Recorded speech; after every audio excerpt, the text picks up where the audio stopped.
ask them to stop shielding American outlaws. Northern Texas and Kansas were deemed to be the wildest areas of America, and as one writer put it, every small town had hundreds of saloons populated by depraved people who used whiskey.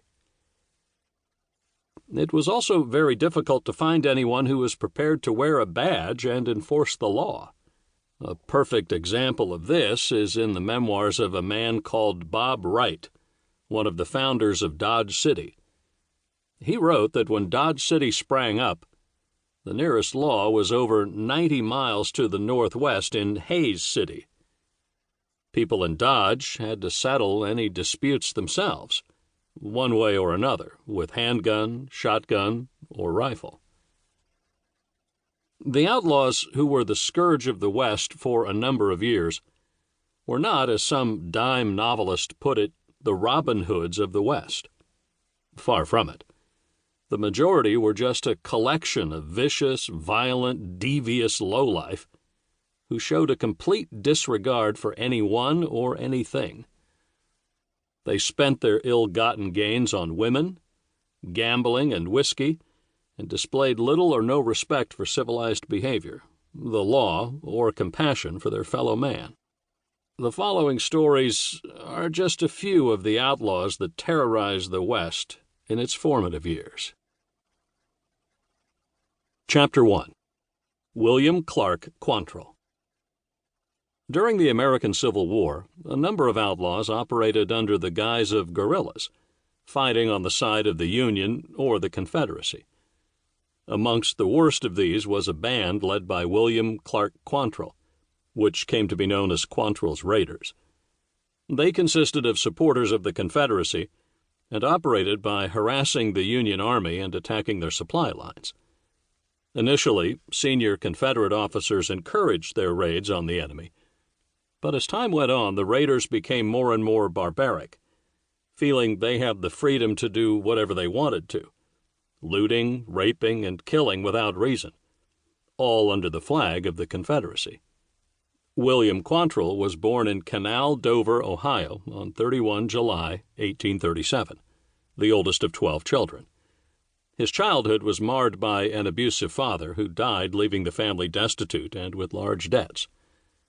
Quantrill became a school teacher at the age of 16 in order to help the family survive. After a year of teaching, he left to take a job in a lumber yard in order to earn more money. It was whilst working in the lumber yard that he had his first encounter with the law, when he killed a man in a fight. He pleaded self-defense, and as there were no witnesses and the man was a complete stranger to the area, he was released without charge. The law, however, still unsure about the incident, advised him to leave the area and move on. Quantrill moved to Fort Wayne, Indiana, and took up the post of a schoolteacher. This job only lasted a year, and he moved back to Canal, Dover to live with his family. In 1857, there was a move by many people from Ohio to relocate to Kansas in search of cheap land. Two local men, Henry Torrey and Harmon Beeson, were persuaded by Quantrill's mother to take her son William along with them.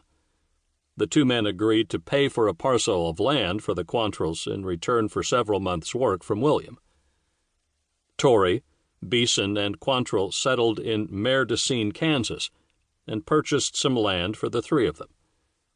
The promise given by William Quantrill to work for some land just faded away after a couple of months, and he spent most of his time just wandering about the land with the rifle.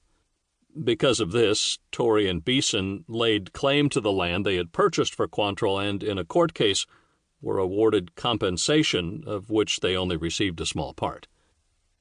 In the meantime, Quantrill had taken up with some of his hometown friends who had started a settlement on Tuscarora Lake near Erieville, New York.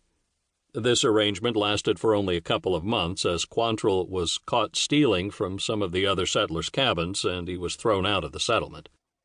In January 1858, Quantrill signed on as a teamster with the U.S. Army expedition that was heading to Salt Lake City, Utah. Nothing more is known of him until 1 year later, when he appeared in Lawrence, Kansas, teaching school.